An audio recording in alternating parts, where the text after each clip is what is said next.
আজকে আপনাদের জন্য নিয়ে চলে আসলাম দুধ পুলি পিঠার রেসিপি। আসসালামু আলাইকুম ভিউয়ার্স, কেমন আছেন সবাই? ওয়েলকাম করছি আমার নতুন আরেকটা ভিডিওতে।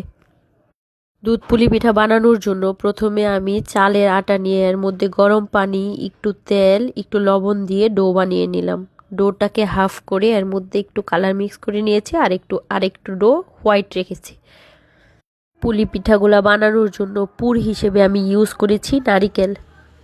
শেপ দেওয়ার জন্য প্রথমে আমি একটু একটু করে ডো নিয়ে হাতের সাহায্যে ছোট ছোট রুটির মতো বানিয়ে পিঠার শেপ দিয়ে নিয়েছি। আপনারা ভিডিওটা মনোযোগ দিয়ে দেখলে বুঝতে পারবেন আমি পিঠাগুলা কেমনভাবে বানিয়েছি। এই প্রসেসেই আমি সবগুলো পিঠা ছোট ছোট করে বানিয়ে নিব।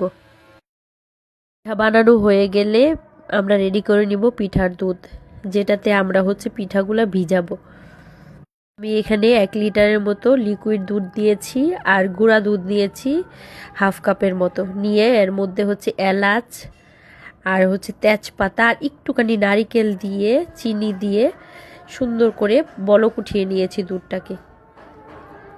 দুধটা বলক চলে আসলে এর মধ্যে দিয়েছি একটুখানি লবণ দিয়ে আস্তে আস্তে পিঠাগুলো সব এর মধ্যে ছেড়ে দিব। ছেড়ে দিয়ে 5-7 মিনিটের মতো চুলার উপর রেখে রান্না করে আমি নামিয়ে নিব। খুবই সিম্পল প্রসেস, ভিডিওটা মনোযোগ দিয়ে দেখলে আপনারা যারা পারেন না তারা বানিয়ে নিতে পারবেন। আজকের মতো এখানেই শেষ করছি, আবার দেখা।